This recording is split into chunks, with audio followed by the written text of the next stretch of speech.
All right, let's get up to date with everything that's happened today at the trade deadline with Locked On Jays.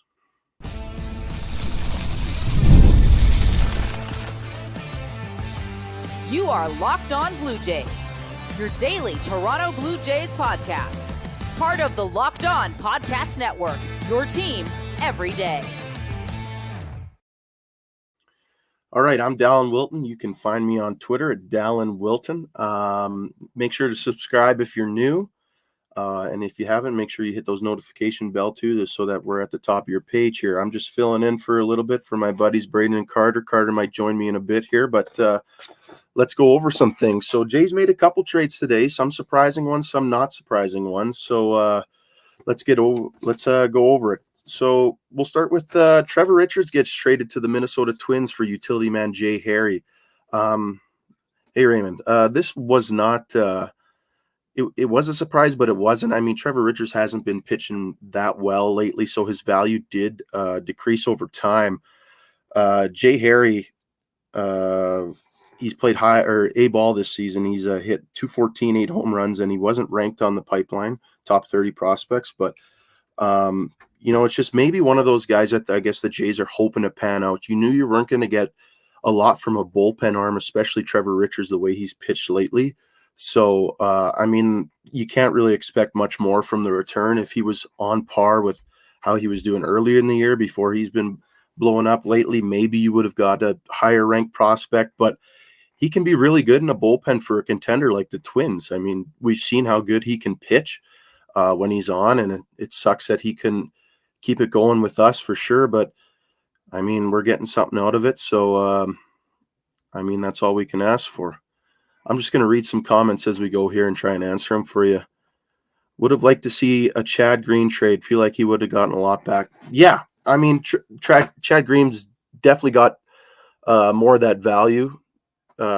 He's been great for us lately. He's our closer right now. So, but the reason I don't think they parted with Chad Green is I maybe think that they want him to stick around. For a couple, like they might re-sign him for a couple more years after this. So maybe that's why they didn't want to move him. And literally we've been trading a lot of bullpen arms. And at what point, like, are we going to stop? Because we need guys to pitch in the bullpen.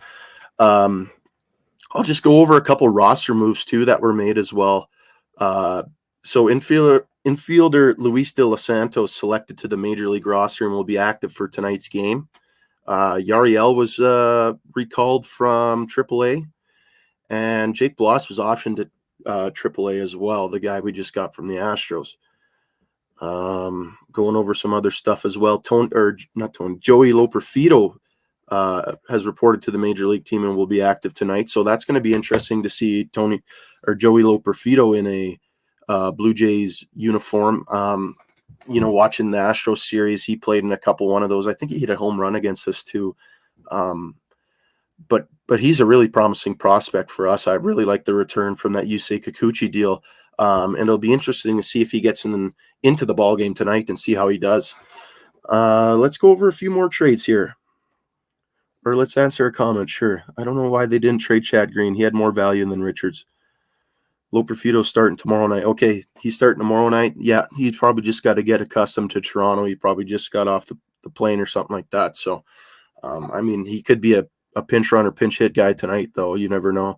And yeah, like I said about Chad Green, I think he's a guy they might want to keep around. That's why they didn't trade him. So let's go over another trade here. We got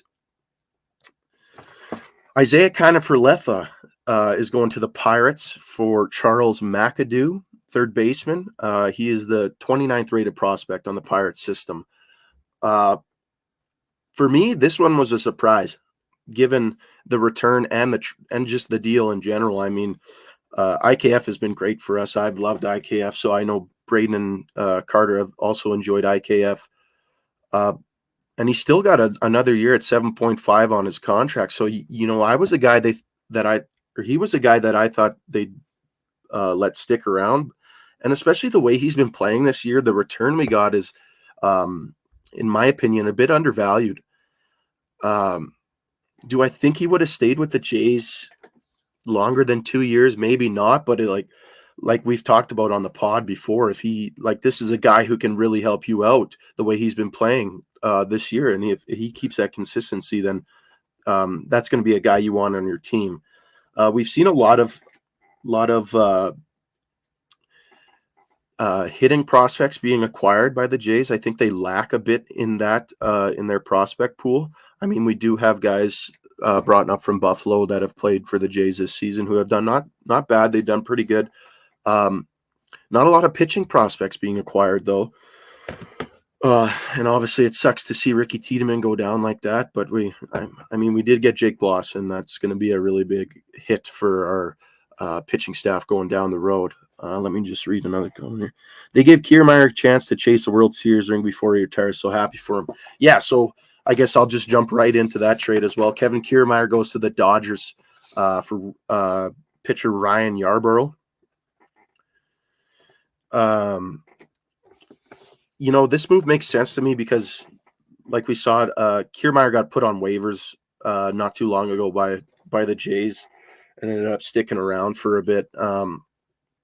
And the Dodgers have one of the worst ranked outfield defenses in the major leagues. So it makes sense. They're not necessarily trading for Kiermaier for the bat, but they need that solid guy in the outfield to make catches for them. Like any contender needs is solid defense. That's what wins you championships, and that's what Kevin Kiermaier is going to give you. I like the take where they're giving him a chance to win a ring before he retires. I agree with that 100%, and I think LA is going to be a great place for him, and I think he has a good chance of winning there. And it just shows the respect that this organization has had for Kevin Kiermaier, and everything that he's done in his short amount of time for us. So happy to see him land in a place like that. That's just like Justin Turner yesterday when he got traded to Seattle. I'm happy to see him go. He hasn't been around for a long time, but you grow on these players, and I'm happy to see him go to a contending team. Check McAdoo's stats: batting .350 with .950 OPS in AA or in high A and AA. Also rated 12th in Pirate System in Baseball America. Yeah, so this was just the 29th rated thing I pulled up was just they were supposed to do a new one, and I think they did it maybe just after he got traded. I think he was supposed to be placed in the top 15, so that 12 range sounds about right. So maybe it is a bit better of a return than I thought it was from before. But yeah, and it's like you said, he's batting 330. He was batting 336 in high A this year. This is McAdoo, by the way, and 269 in double A. So not too bad, and it's like I said before, it's you just with prospects, like there's certain prospects are going to hit, and then there's some that you just got to take a chance on. I think the guy that they got from Seattle yesterday for Justin Turner, RJ Schreck, I've heard he's got a lot of power. I mean, I don't know a whole lot about prospects. It's tough to keep track of all of them, but I've heard that RJ Schreck has a lot of power. And, if he's a guy that could figure out to hit consistently with power, that's going to be a great ad for the Blue Jays for sure. But let's go over Yarbrough's stats on the Kevin Kiermaier trade here real quick. So this year he's appeared in 32 games, 67 and a third innings pitched. He's 4-2 and has an ERA of 3.74. So he is a free agent at the end of this year. He's getting paid $3.9 million. So do I think they're going to re-sign him? I mean, it all depends on how he pitches these last 50 games with the Blue Jays. I mean, they've got rid of a lot of guys in that bullpen, so they don't really have much arms to throw into games now. So this is a guy, I mean, like, he doesn't throw hard whatsoever, but he's efficient and effective. I mean, 3.7 ERA isn't all that bad out of the bullpen. And, if he finishes off the year right, this could be maybe, I don't want to say hidden gem, but a consistent arm in your bullpen, maybe for a year, another year, or maybe re-up him for a couple of years. So, and also they could sign him next year for a 1-year deal and do the same thing the Dodgers did, is trade him at the deadline for another prospect if next season goes the way this season has been going. If you guys got questions in the comments, I'd be happy to read them out and answer them for you. I love when you guys can help me out and chat a bit.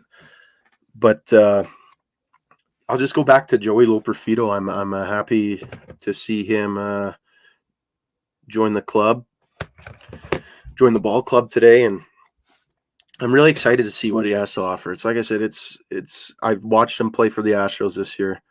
Hey there, and I've liked what I've seen from him. He's also a great defensive player. I don't know if you guys follow. Well, you probably do follow the Blue Jays on Twitter, but they posted that catch of the year candidate, and it was a really impressive catch from him out there. And I think it was right field. So, what are your thoughts on the trade deadline? How would you rate it? So my thoughts on the trade deadline is kind of what I expected, but it's not. Like, I thought it would be more of a I don't know if you want to call this a retool. I think this is kind of more of a rebuild. I thought we were going to be retooling. The Astros trade to me is a retool. You're getting guys who are somewhat major league ready and who could step in right now and have an impact for your team. But then we're loading up on guys who are maybe a couple years away, and we just got to hope that we hit on them. You don't know if they're going to play for the Blue Jays ever. So I thought it was going to be more of a retool, acquiring guys who are MLB ready or playing in the major leagues who maybe aren't getting the playing time they deserve. And, they're on a contending team, but we go out and get them, and they prove they can play baseball for us in Toronto. So I was thinking we were going to get more of those guys. I don't think we'll make another move today. But if I had to rate it, if we're going letter grades, I mean, I'm not all mad about it. I'd give it a B minus around there. I don't think it was like spectacular. If I had to rate a trade, the Yusei Kikuchi trade was A plus. That was a great return that we got for him. So I would rate that. You know what? I'm going to bump it up B plus. I'm going to say it was a B plus. That's what I'd rate the trade deadline for the Toronto Blue Jays. And, that all stems into Atkins. I think he did just enough to keep his job this deadline. And it's always tough parting with guys that you've grown to, like Kiermaier, spectacular in the outfield. I love watching him catch balls in the outfield. Unfortunately, he couldn't find it out behind the plate or figure it out behind the plate or in the batting box. So, that's tough to see. And I wish him well in Los Angeles. And, I hope he can win a championship there with the Dodgers. And then, Isaiah Kiner-Falefa, he was a guy that I didn't like that we signed him at the start. But he grew on me. He was so consistent. Like I said on the pod, he's a robot. You know what you're getting out of him every single night. He's not changing. He's so consistent. And it sucks that he went down with injury. And this was a guy like, what? So what? This year hasn't gone right. Hey there, Red. So what? This year hasn't gone right. But he's a guy who can provide offense for your team for another year after that. And maybe if this next season happens to be like this one, then that's when you trade him. I think they should have kept him around a little bit longer. It's tough to see him go. And then obviously Trevor Richards, a hit or miss. I mean, he's been really good in the bullpen, and then he's been terrible. He's so up and down. But he's been a member of the Jays for a long time, and it's tough to see him depart. So like I said, guys, if you got comments, I'd be happy to answer them. Kind of go back and forth here. I don't know if Carter's hopping on, but we'll see. And maybe if he does, you'll get his thoughts as well. Yeah, I like Bloss too, Red. Obviously, his numbers in the major leagues weren't that good this year, but it was a small sample size, and he's a young guy. Like not everyone's first taste of the MLB can go perfectly, so he throws hard too, and that's what I like. Like outside of Ricky Tiedemann, like we didn't have really a prospect in the system that was a highly touted pitcher. Like most underwhelming return. like most underwhelming return for me. It's tough to say. I mean, they were pretty good. Underwhelming. I mean, I'd have to go with Kiermaier for Leffa. Like you just, yeah, Jay Harry, yeah, that too. I mean, he's not ranked, so I guess no, I wouldn't go with IKF. I'd go with the Jay Harry trade, the Trevor Richards trade to Minnesota. I would agree with that. But back to Bloss.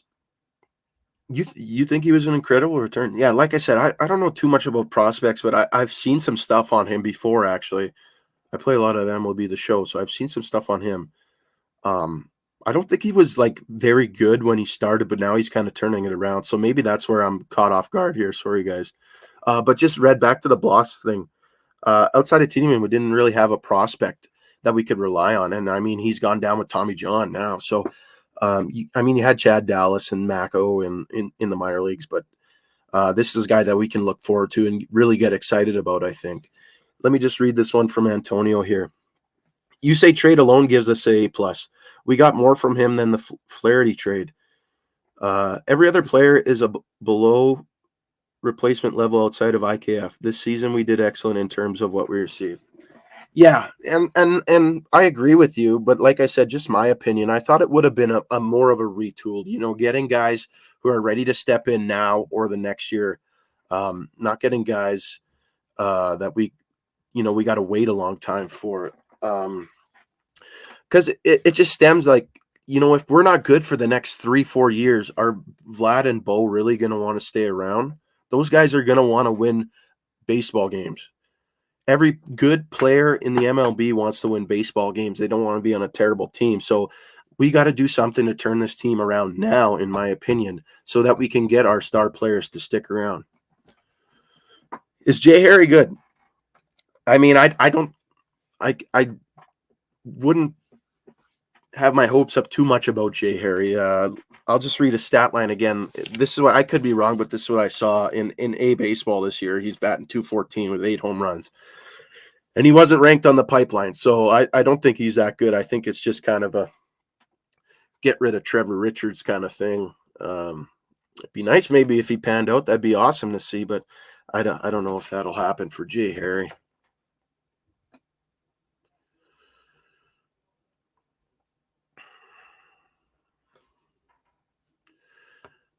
So I'm just checking if Carter's getting on here, guys. Yeah, keep throwing out questions. Hey, and I love it when you guys correct me too. I mean, I don't McAdoo, yeah, and it's like I said, I saw stuff from him that I don't think he was very good when he started, but I think he's kind of turned it around now. That's what I'm kind of sensing. So he could be good. And I mean, we don't have a third baseman really. Barger, maybe, but is he going to be a full-time infielder? I don't know. So it's nice getting a prospect like this. I should have wrote these guys' age down as well. We might get Braden hopping on here. Yeah, Klaus, he's really promising. I think he was rated. I can't remember what he was in the Mariners system, and now he's pretty high up in ours now. No, he's a guy that's had some big league time with Seattle this year.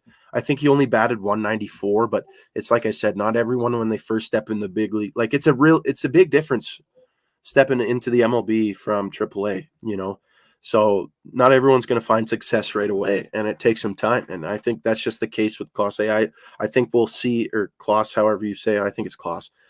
And I think we'll see him pretty soon here in a Blue Jays uniform. I think he'll get a call up, and we'll see him for a couple games, if not the rest of the season here soon. Who are the other prospects we got? Well, the Boston trade, we got Coffey, Paulino, Gilberto or something like that. Antonio. RJ Schreck we also got from the Mariners for Justin Turner.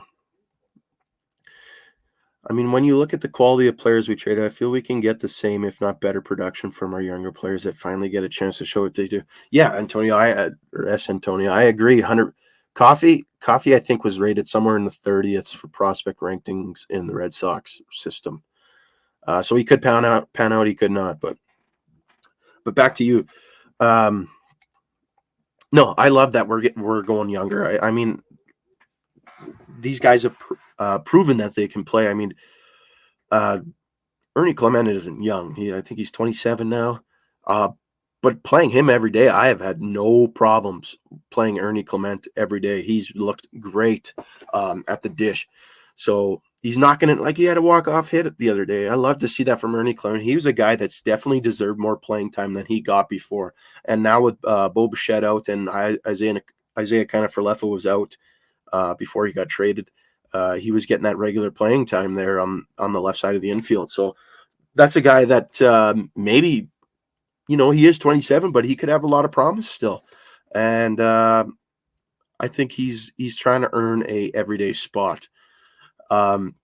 Davis Schneider's starting to pick things up. I don't know if you could call him a young guy. Yeah, you can. Spencer Horwitz has been remarkable this season, in my opinion. Leo Jimenez has been great. He was really hot when he first started. He's kind of teetered off right now, but I've liked him at shortstop defensively. And then Barger's hit or miss. He's tweaked a couple things in his swing. He had a home run yesterday, which was awesome to see, his first, I believe. But with Barger, he does everything hard. He throws hard. He swings the bat hard. I think he needs to get a bit more of a controlled swing. And I don't think he'll have any problem once he does that launching baseballs. But it's like I said, oh, hey, JP, how you doing? Yeah, but it's like I said, I totally agree with you, Antonio. I think these Buffalo boys and these young guys that we've got have really shown that they deserve a big league spot and that they can play at this level. And I mean, I'm not saying we did bad at the trade deadline, but I just thought it would have been more of a retool, just getting guys kind of like if you want to say Ernie Clement. But Loperfido is one of those guys, and like I said, I rated that trade at A+, the Astros trade. I'm good, JP. I'm good. Just holding down the fort for the fellas here. Keep commenting, guys. If you got questions, I'll be happy to answer them. It's nice to sling it around. I'm very interested to see what an outfield of Klaus, Varsho, Loperfido looks like. You know what? I think that's a very good outfield. I think you got to throw George Springer in there, though, for right now. You think he's still got a couple more years, 3, I believe, on his deal. So I don't think he's going anywhere. But definitely for the future down the road, Loperfido, Varsho, and Klaus, that's a very good defensive outfield. I know that Klaus has a lot of speed. He had a couple stolen bags when he was playing with the Mariners earlier this season, and like we saw on the Blue Jays Twitter, there Loperfido's making spectacular catches in the outfield. So that's a very good defensive outfield. I think Varsho might move to center too in a year or two.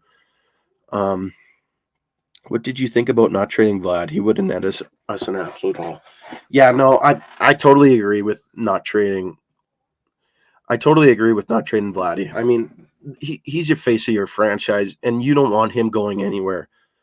What are you going to get from trading Vladimir Guerrero? You're not going to get any better from it. You can't count on prospects. Prospects are a hope and a prayer. This is an established big leaguer, an all-star big leaguer. So you're not going to get better than Vladimir Guerrero. He's 25 years old, guys. And he's just finding himself again now. So I agree with not trading Vladimir Guerrero. He's the face of this franchise, and that's a guy that we need to stick around.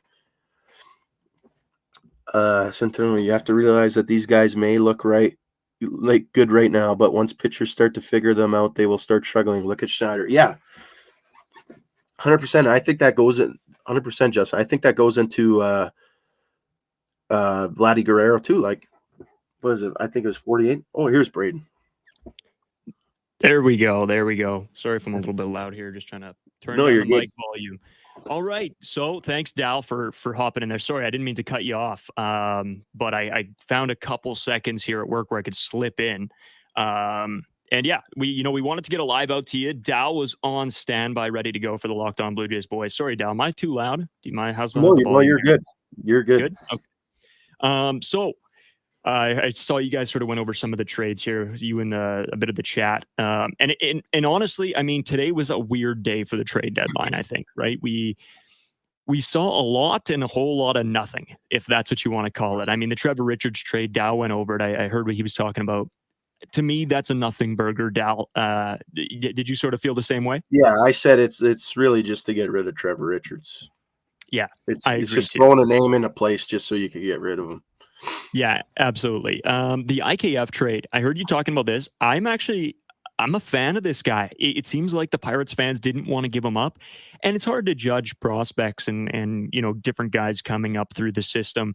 But when a whole team's fan base is sort of upset, it gives you a good inkling of how good these guys are, and went through some of the stats that this guy had, and I got to pull them up now, but he looked pretty solid. I wasn't too angry about this trade. And the Kevin Kiermaier one, Yarborough, I mean, maybe a piece that you use this year in the bullpen, whatever. It is what it is. Again, get that contract off the books for Rogers, which is totally understandable. You get Kevin Kiermaier into a situation where he has a chance to win a ring with the Dodgers, right? So I'm happy for him as well here. Sorry, I saw you going over some comments, Dal. If you want to go back to some of your thoughts, you definitely take over. Yeah, I'm just reading some of these right here. You also have Schneider and Burrow to back them up if they get benched. Yeah, that's true. We'll go to I was just commenting on one of Justin's comments here, and pitcher or big league pitchers, figuring guys out. You got to look at Vladdy Guerrero too. His first year, what was it? 48 home runs he hit, Braden? Was that the number? Yeah, 48. Yeah. Yeah. So and then the next year it's dropped off. It's guys figured out what Vladdy likes to hit, and they're not going to throw him that pitch anymore. So that's a very good point, Justin. Well, and going on to that, I mean, he said, look at Schneider, and that's absolutely the case, right? They found out what Schneider's weakness was. And don't get me wrong, I think David Schneider will figure it out. I think he's a guy that you can look for that power bat in the lineup, lower in the lineup. I don't think he's a piece that's going to be one of your stars or your best players on the team, but I think he's a good power bat that can be utilized. It's just we're going to have to wait and see sort of how he responds to this season. Obviously a down year coming off of his, amazing start to the season for himself. And then going back to last year, another great start. So he's a guy that's had good starts, but has obviously fallen off later into the seasons. Just looking at a couple, I know I heard you talking about Vlad too. I want to get back to that because me and Carter talked about a little bit about that last night on the podcast. Again, if you guys are listening here live and you haven't already subscribed to the Locked On Blue Jays podcast, make sure you guys do that as well. You can follow Dallin on Twitter, Dallin Wilton, and myself on Twitter, Braden Wasco. I was giving up updates throughout all of today, all of the trade deadline and for games to come. So make sure you guys tune in there. Oh, Jap's in here. Nice. Process of eliminations, keep the ones that can let go. The rest who can finish, maybe a trader. Yeah. Long term, we want to have room to field all the prospects we receive as a long. Yeah, Antonio. Yeah, that's part of it, right? Is all these prospects. I don't necessarily know how close they are to being big league ready, and that was sort of the problem. Me and Dal, we had this conversation off air a little bit of just. What does this mean? Does this mean a rebuild? Does this mean a retool? And a piece of me, like Dal said, it feels more like a rebuild, but it's a rebuild without moving your biggest pieces. And I think the Blue Jays did absolutely outstanding for this trade deadline. I think out of every team, they probably won this trade deadline. You can't really deny that with the amount of prospects they had with a system that didn't have a ton of players in it. They really restocked the well here, Dal. I think they made the most moves too, if I'm not wrong. I think they made the most trades of any team, and I don't think they will make any more to come today. So I think they're done. Maybe if they find the right deal, if there's a trade deadline ended at 5, Bob. So they are done. Well, there's always those ones. There's always those ones that they come in like before. after. Yeah, they come in late. Yeah, that's what I meant. Yeah, there was a couple like that. I think actually they were still coming in about 10, 15 minutes ago yet. So, we got to keep our sort of, nose down and wait to see if any more of those pop out. I doubt they will. I think whatever's happened at this point is probably done, but you do never know because there are those late ones that get entered, they get right up to the minute. So technically, anything's available for these ones. I want to go to this comment here from Toronto. Do you trust Vlad to be just as great next year? Do you think he's been inconsistent as a Blue Jay? Well, he hasn't been with anyone else. So do I trust him to be as great? Yeah. I do. You got to have high hopes for Vladimir Guerrero. You always do, and I mean and ever since that season he had, like, you're always going to be disappointed if it's not as good. But we just need to realize what Vladimir Guerrero is now, and maybe it's not that power hitter that he was, but he's a very consistent bat that hits balls hard, and the power is coming back. Like, I have no doubt in my mind that he can go hit 40 next year. Yeah, but like we harp on him too much, and I think we got to give him credit for what he does out there, because he's a really fantastic ball player. He is, Dell. And I think that's what we're seeing this season, right? Is that I think we all doubted Vladimir Guerrero Jr. and we've doubted him too much. And now looking back at this season, he's proved us wrong again, right? He's proved us that he can be an absolute all-star. We went through the statistics in the past 30 games before yesterday, I believe, comparing him to Aaron Judge. And he's beating Aaron Judge in every category. So if you're not saying that Vladimir Guerrero Jr. is an absolute star and will continue to be one, the guy had one bad season. And we're saying trade him away and burn all the crops. No, thanks. Like, I want this guy to be a Blue Jay for life. It's not often. Yeah, it's not often that you get like a guy like Vladimir Guerrero in your system. So to trade him, it's literally what would you get back? Like, you're not getting any better from it. 100% agree. Yeah. I don't know, Dal, there's a lot to go over. What we do want to say is, I had to, I'm at work here, so I got to rip back. I had a couple minutes to spare to pop in here. Dallin came up clutch and went live for the boys here, and we really appreciate him doing that. But you know what, we're gonna have a ton more on tomorrow's podcast. Dal, if you're available, and you're welcome to come and join us tonight, doing a little bit of a trade deadline debrief tonight. So we'll get into all of that. Never get too high or too low, Ken. Yeah, that's true, isn't it? Yeah, if you got time, Bub, you're welcome to pop on with us tonight, going for tomorrow morning's episode. As you guys all know, you can tune into the Locked On Blue Jays podcast. It comes out at 4 a.m. every single day, Monday to Friday. And we'll try to do some more of these lives and stuff for you guys. It's always fun, reading some of the comments, getting into it. And I think we need to do a big trade deadline debrief, maybe with all of you as well. I think that would make it fun to get everybody's point of view perspective. Another big thanks to Dallin. If you want to follow him on Twitter, Dallin Wilton on Twitter or X. Braden Favuasco for myself. I got to go get back to work. Dal, if you don't have anything else, I think we just get out of here. Yeah, I'm going to go watch my sister's slow pitch game, so we'll do that. Thanks for chatting with me, guys. Appreciate it. It was lots of fun. So, thanks, Antonio. Thanks, everybody in the chat. We really appreciate it. And we'll see you guys tomorrow morning. Hopefully, you're tuning into that episode for a full Locked On Blue Jays trade deadline debrief. That's the wrong button. There we go.